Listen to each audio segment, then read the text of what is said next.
Chuka, being the executive creative director of Insight, would like to know more about your understanding and your wealth of experience regarding the state of advertising in Nigeria. How exactly advertising started in Nigeria? And from then to now, could you just give us some of the milestones, particularly? Really? I wish I was that old, but this I can say, and I'll start from a personal perspective. In the very the late 80s, I think the first time I knew that, okay, I was, having something for advertising was when we didn't have a TV. So TV Sha spoiled. The almighty IC that used to spoil in TV. That happens to the TV is gone. To the best of our TVs, really. And then Popsy just came home one day and replaced, how dare he? He replaced the almighty sanctuary, the white table that had the TV, replaced it with a Philips radio. And that's how I went from the world of video to the world of audio. And then I discovered Benson Idonije, who was on Radio Nigeria 2 and Radio Nigeria 3. And there was a particular ad, invest in the best, buy Vitafoam. I remember that. I remember that. Pillows and cushions cost a little more, but they give you so much more. I'm like, okay, this is not so bad. The last time I felt like this was mad was when TV was still around and there was a guy going, touch the T250. Nigeria's a popular phrase. Yes, that's a thermocool man. Yes. Whatever model they choose, they keep food fresher, drinks cooler. You call them a thermocool collection. We call them beautiful. Actual service nationwide. Thermocool makes things better, make better things. So later when I found out, okay, all these ads are coming out from ad agencies. And then there was Grant, there was Lentas.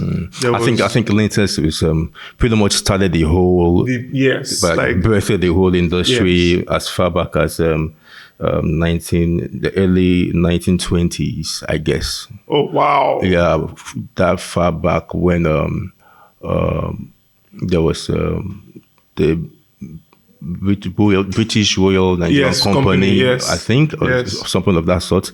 And I think it evolved over time to being UAC. Yep. And then, of course, UAC at some point sold its interest to Nigerians because there was this indigenization decree. Yeah. I think over the course of time, it evolved into Linters, which is Liver International advertising agency or something like that. Crazy. But really, Linter started everything back then, and it flowed on. And you were mentioning some other agencies. So there was Grant. After that, there was OGA. My dad worked at OGA. He did. Yes. So he wants in the family. I see. So all those guys, basically started the game as we know it. I've always known that Lintas was the pioneer. I didn't even know it was that old. That old. Yeah. Once I started to, have... I wouldn't know if they would like to call themselves old. Okay. But that way back. Exactly. That throwback. But, exactly. Bruh, that's a long time. I mean, that's like saying in a few years, you're going to celebrate 100 years. Pretty much. Mad. Yeah. So going from there to what has become the landscape as we know it today in Nigeria, where we have international affiliations. What exactly do you think has come of it? What do you think is the reason why agencies decided to tie cords with partnership with global marketing players and become affiliates, partners, and the likes? I think as your business expands and you're looking for more opportunities, so when you're trying to play on the global scale, it was almost inevitable. True. So you're trying to get business that belongs to Publicis. Yeah. You're trying to get business that belongs to Dentsu. You're trying to get business that just belongs to some other ages network. And the best way to have that business is to be affiliated to the people that have that business. True. And you just kind of open doors for them. It's when you say doors, what exactly? Yeah, so let's give an example. DDB. Yeah, DDB. Yeah. Yes. But before they were DDB, they were what? Kasers. Kasers, yeah. Of Kasers. Okay. So then they were Kasers. And the only reason why they are not Kasers DDB was because DDB had a law, as it were, principle, whereby any DDB affiliate company is called DDB. So it was DDB London, DDB this, DDB that. Yeah. I think the first time that was broken was actually Adam and Eve. Adam and Eve DDB. Before then, it was always DDB this. Yeah. So it's different with Publicis, with your machine Publicis, inside Publicis. So DDB for a lot, is an Omnicom company. Rather, MTN is an Omnicom company, and the fact that DDB as an Omnicom company, has MTN in other markets. That's like the exactly. Yeah. So the biggest account, so to speak, pretty much in the entire country. Those things matter. Those things count. Those things count for something. When the pitch, which I know you were involved in, in 2006, we'll go way back. 2006. Yes. Wow. Okay. Don't forget that at the time, SYU was handling it, and TBWA were handling it.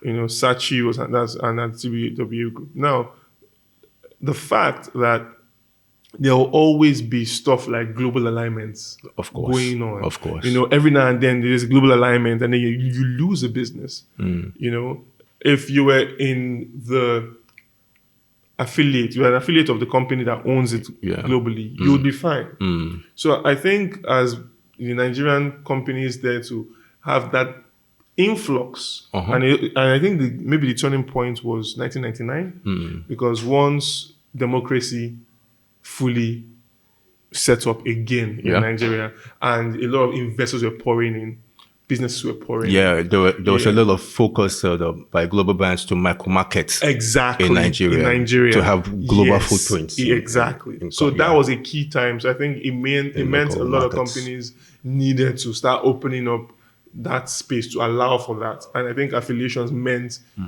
you had a stronger position in getting some of the pieces of the pie. Okay, let me put it this way. I remember just coming in, into the industry. I started off with LTC. Yeah.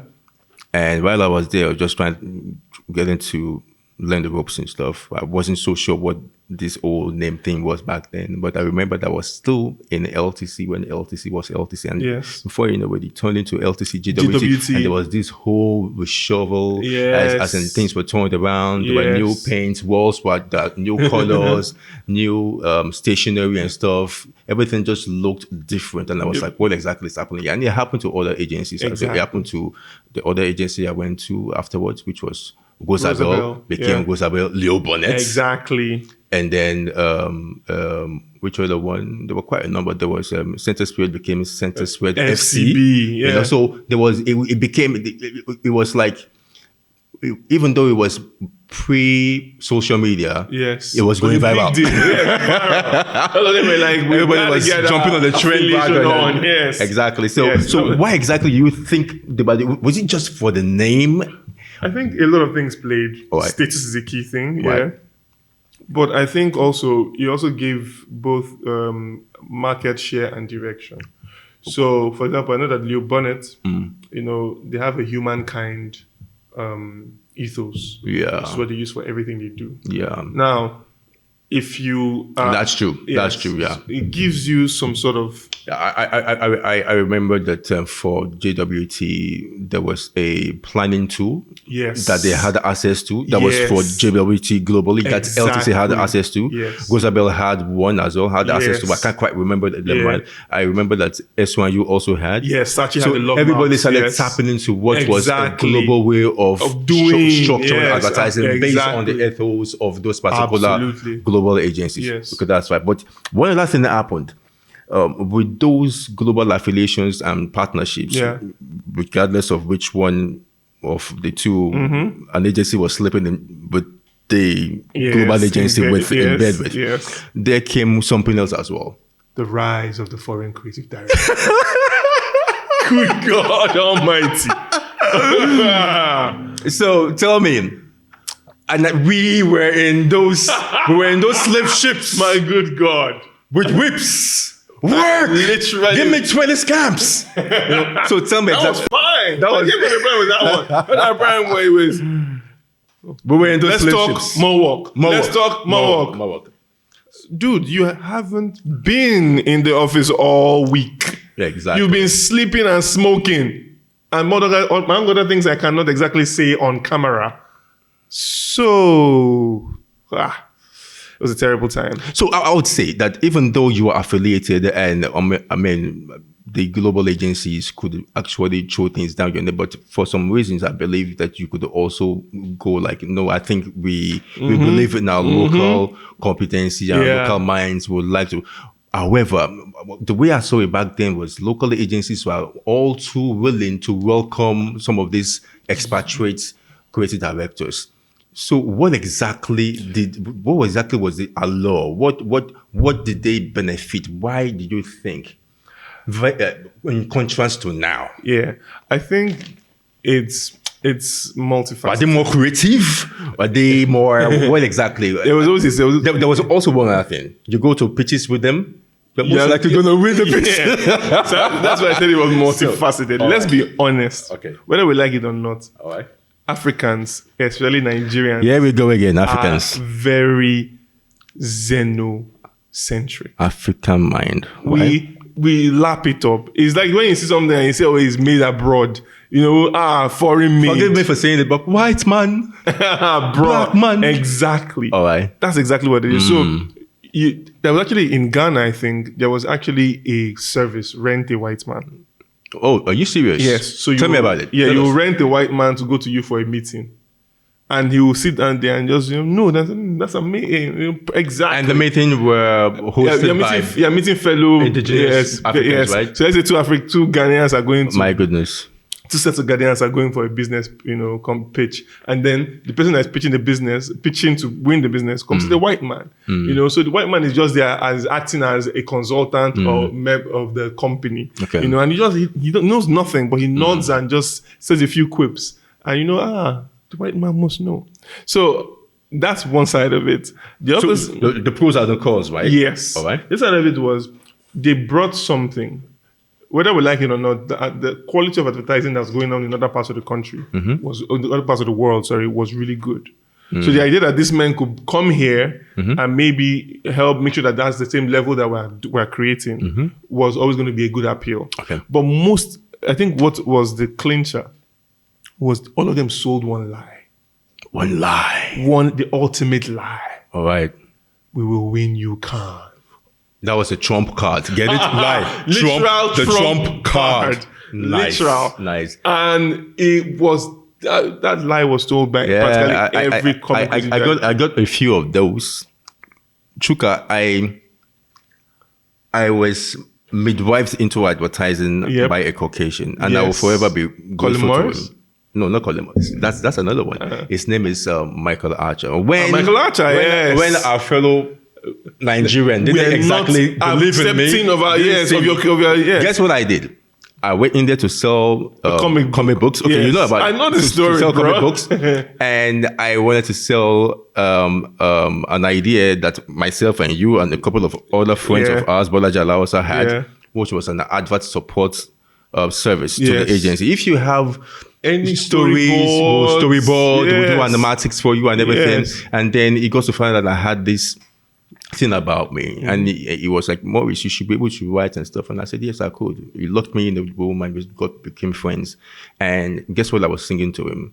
I was singing Doctor, woo, I got a bellyache. Doctor, I got a bellyache. I went from that and I went to Thermocool. Make things better. Make better things. This guy fell in love with me instantly. No, I had a couple of Nigerians in there who I would do that to, and they were like, this guy's exactly. So there was something about them. Yes. They were richly fascinated by things. And I think it came to our benefits.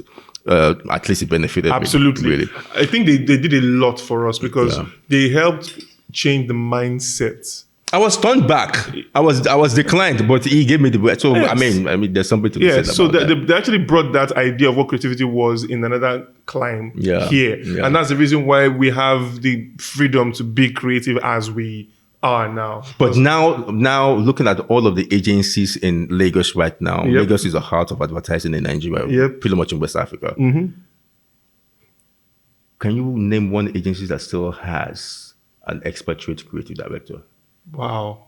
It's hard, right? It's hard. I can't think of one. I'm one for my agency. Bolaji Alausa is the same here. Yes. You are for your agency. Yes. And it goes on and on like that. All of the people I grew up with. So what do you think happened? Is it that the white lie? I'm sorry, but calling that, did it fade off? I think it's a mixture. Did we see things clearer? Did we drink the Black Panther brew and the kubaya and we felt like we could do the... I think the strength of the white creative director has been removed. But I think what happened was they did their job, just not the way people thought they would do it. Yeah. So they came, they didn't win Cannes, but they gave opportunity to people that were just creative. Yeah. The likes of you and I and Alausa, Dundukwes, everybody that, although we that were the crop. I can name close to 10 that I passed you. Exactly. So we're the crop coming up then. Yeah. And now we've experienced them, we've learned from them what to do, including what not to do.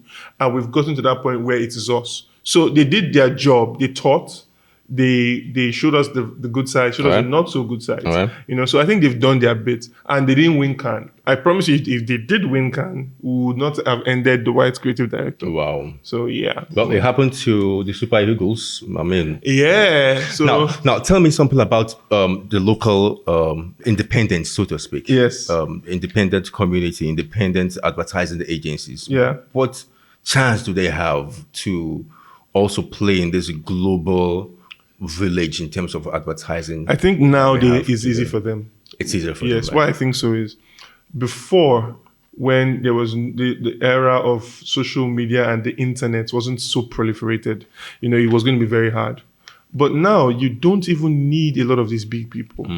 You don't. Your work is clear for all to see. Yeah, there's Etworthy. I think Etworthy, yes. Yes, still quite independent. Yes. So if you're already doing things, you're entering for awards, you're winning mad awards as an independent. Yeah, they're really like giving some of us a good show at life. Exactly. Yes. So they're doing fine. So I think it's just deciding what you want to do and just being kick-ass at it. Once you continuously do that, everything you write your own checks. Yeah, true. So, I'd like to say big ups to the independents out there. Shout out to them. Going on, I'd like us to talk about a particular era in our collective business. Eras. The era of jingles to the eras of theme music. Yes. What happened? How did it evolve? What happened?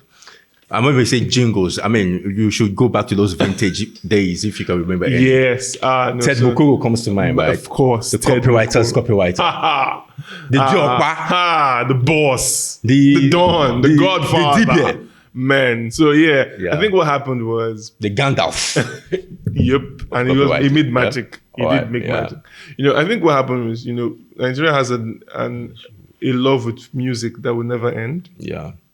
So it was novel at the point in time to tell everything in that manner. And of course, there's a not so nice side. They say if you want to say something and you don't want to be creative, put it in a jingle. That was my first creative director. That was what they kept telling me, and I bought that, and I believe so too. Yes. So I think it was a way of, for me, I think jingles it was just when you want to tell stuff and the client is not ready to do it in a creative way, but he wants to do it in a way that he thinks is creative.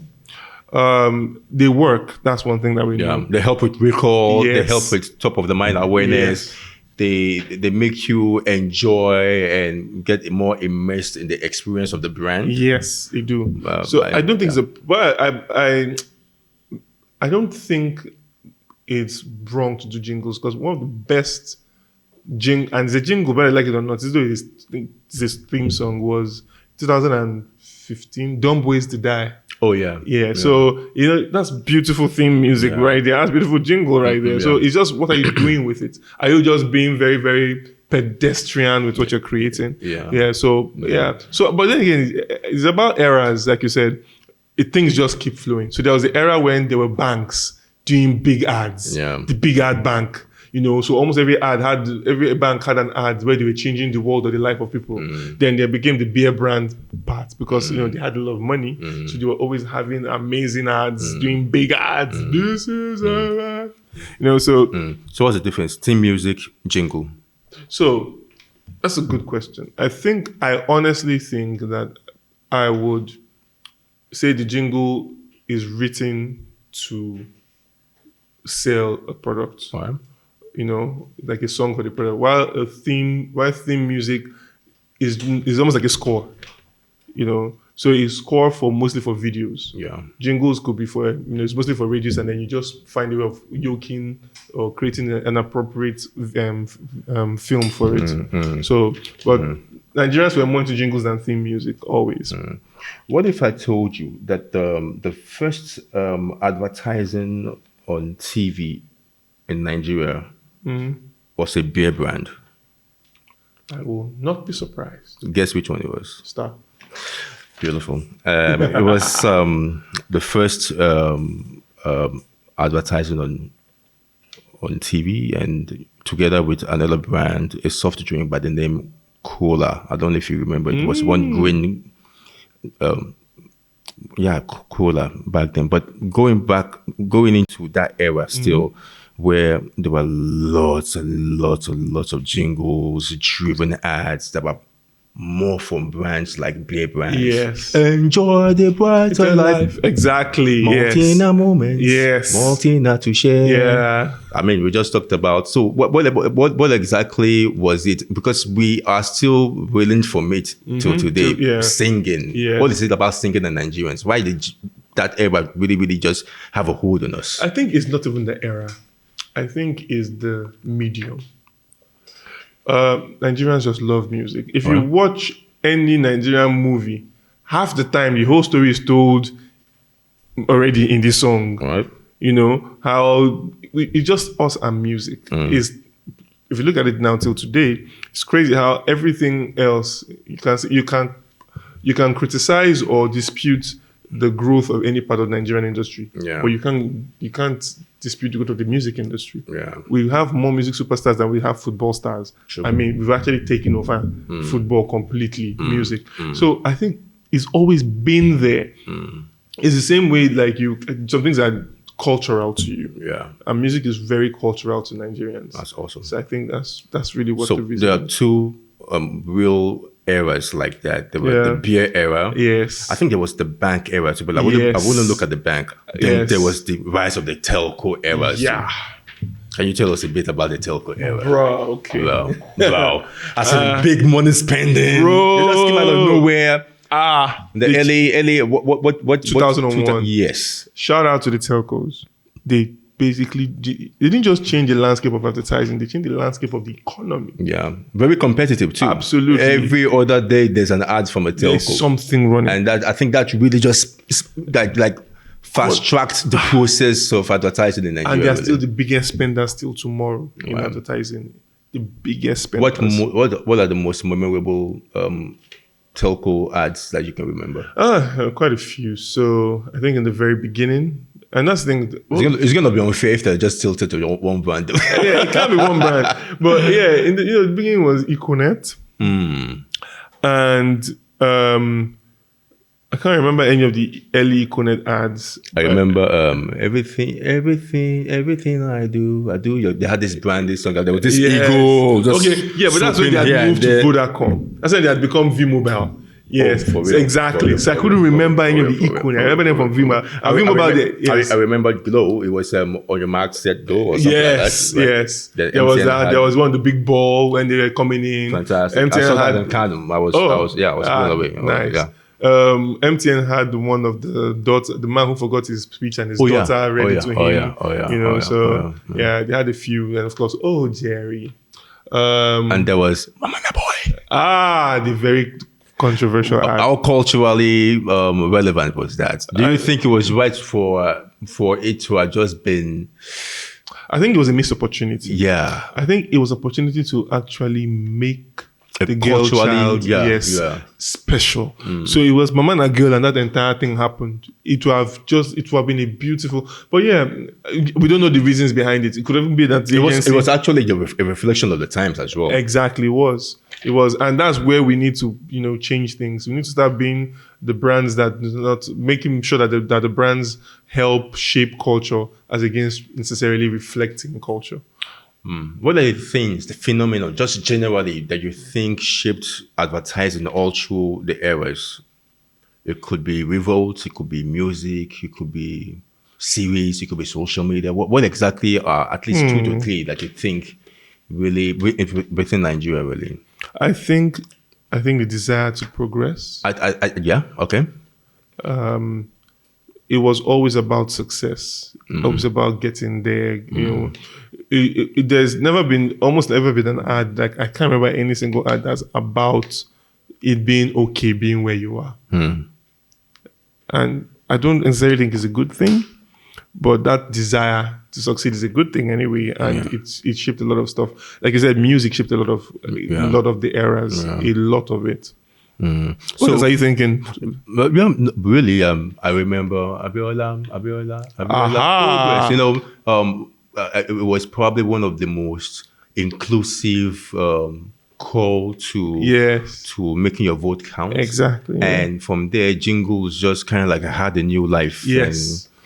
But looking beyond that, what exactly would you say are the emerging trends globally, locally, that are also shaping advertising as we know it today?